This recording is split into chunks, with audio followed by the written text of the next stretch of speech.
it's Jenny in the Sanctuary, and today I'm talking to archaeologist and historian Mark Olly. Hi Mark. Hello. Now Mark's face will be familiar to most of us from the series Lost Treasures, known as the Man in Black, I believe. Yes, that's affectionately known as, yeah. Now if perhaps we can start by talking a little bit about Lost Treasures. You're just about to start series 3.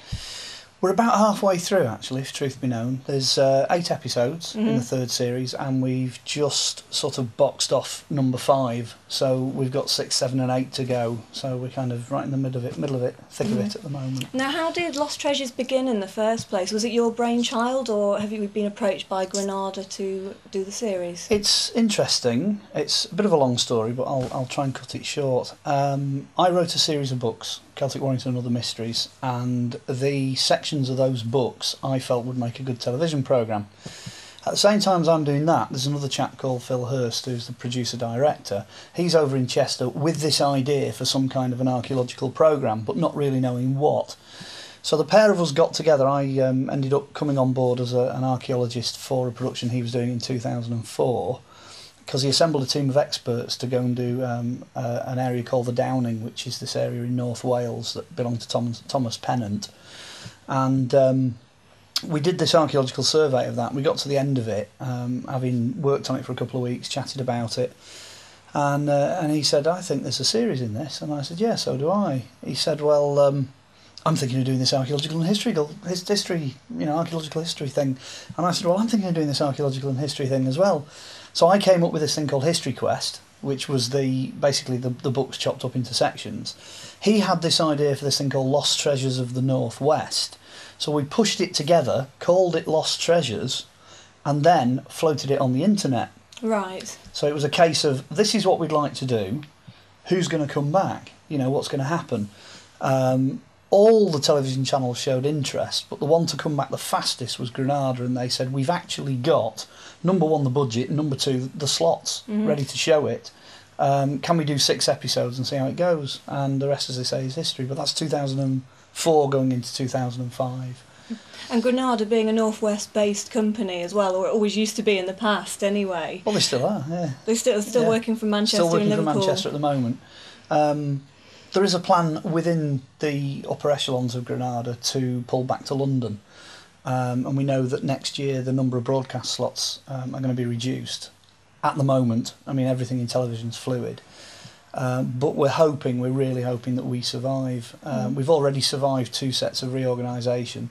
We've worn out 3 executive producers. We're on our 3rd one at the moment. Right. So it's very much a case of just taking it year by year. But we're certainly around for the 3rd series, and the general vibe is that we'll probably survive to a 4th series. And there are enough locations in the northwest to be able to continue? Well, when we started, I had 23 episodes scripted. And we've now done 6 episodes in the 1st series, 8 in the 2nd, 8 in the 3rd, and I've got 41 episodes waiting to be shot. So plenty there then. So for people that haven't seen your programme, what locations have you visited so far? Gosh, where do I start? It's easy to say regions, okay? We tend to concentrate on North Wales, Lancashire, Cheshire, Mersey Valley, Merseyside, but we have been known to drift out as high as Cumbria. We've gone into the Pennines, we've done Derbyshire, we've done North Shropshire, and on one particular occasion we made it all the way to Norway. So, we can push the boundaries a little bit as the subject goes. In the new series we go across to Dublin because it's relevant to the Vikings. So we do get around a fair bit. Granada as a region is the biggest region in Britain. And it's also a very diverse region as well, isn't it? You've got the Welsh, you've got Merseyside, which is completely different, Cumbria different again, and then Derbyshire. Chester obviously has got a big Roman history, but there's some other locations that perhaps you wouldn't imagine there being too much history there, and you've managed to unearth. Well, that was in the original remit. The original remit of the programme was to attempt to find the sites that other people perhaps would overlook.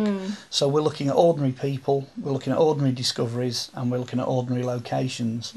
And when you put all those factors together, the end result is quite startling, because you're starting to see, what kids find in the back garden, you're starting to see what metal detectors are unearthing, you're looking at archaeological digs that are sparked off quite often by chance finds. You're dropping into areas where no previous research has ever been done, so you're bringing up new stuff, constantly bringing up new stuff. It's worth saying that as a result of that, we are actually, by definition, not an archaeology and history programme. Most people don't realise this because we're actually part of ITV News Group, so we're part of News and Current Affairs. Right, you see? Because I mean there's a lot more to Lost Treasures than you might find, for example, on Time Team, which has quite an established format of digging a hole, seeing what you can find. You go much beyond that, don't you? Well, the biggest problem with there's two big problems with Time Team, really. One is the fact that it is absolutely location-based, and they're always working out from that one location. Mm-hmm. And the other problem is the subject content. They're always tied to whatever's relevant to that one location. So what we wanted to do was break away from that, change the format, and go for something where you're not tied down to location. You're driven simply by whatever you find, given the subject, the chance finds, whatever's happening at the time. For example, we're dealing with current affairs now with Lindo Man and all of other things that are happening in Manchester. We wanted to be flexible enough to go and get the stuff that Time Team perhaps hasn't ventured into. They don't go into that. Perhaps the biggest diversification is looking at what I would call living religions, living beliefs, which we did quite a lot of in the second series. We interviewed a Templar, we interviewed a witch, we interviewed a druid. They're ancient orders, but they have current, modern-day people involved in them. That's something Time Team I don't think has ever ventured into, that sort of territory.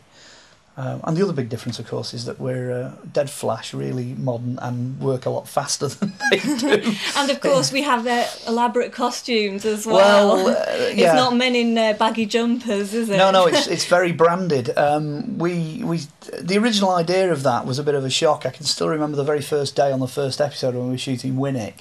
We'd had this idea of a guy in a long coat and a black hat, but nobody had actually seen the finished design for the costume.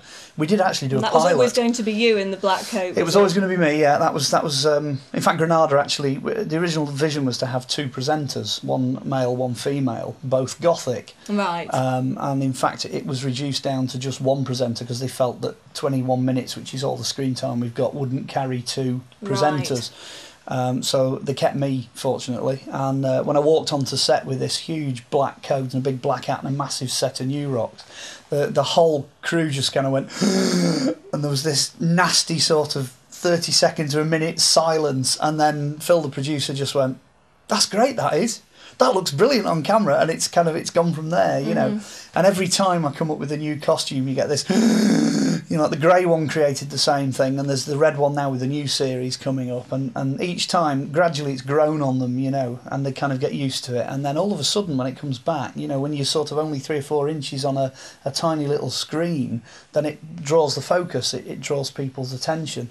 So as a vehicle for delivering that, I mean, the best of the lot is I think it was the Sunday Express did an article on us on Series 2, and they described me as Granada's Time Lord. You know, it was Granada's answer to Doctor Who, and that's stuck. That has absolutely stuck. That's a fair enough parallel, I think. It is, because I jump around so much within a programme, and you know, I wear this watch thing, which is the time travel device, because it broke on the first day and it's been there for continuity ever since. You know, so that's the time travel device, because my watch is the pocket watch on 2 of the costumes.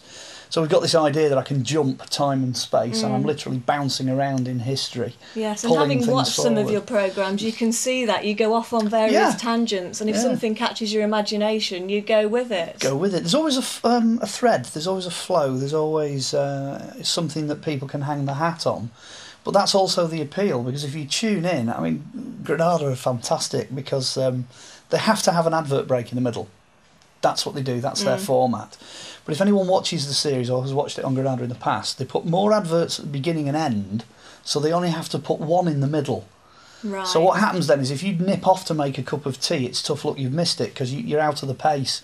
So, you know, it moves at such an enormous pace, and you just don't know what's going to come next. You don't know what's going to hit you next, you know. And what does come across is your huge enthusiasm for your subject and the passion behind it as well, which I think is infectious. Yeah, I do like it. I do enjoy doing it. As I said, the original idea I had was to just carry on what I was doing, you know, with the project I was on at the time. So I'm hugely enthusiastic.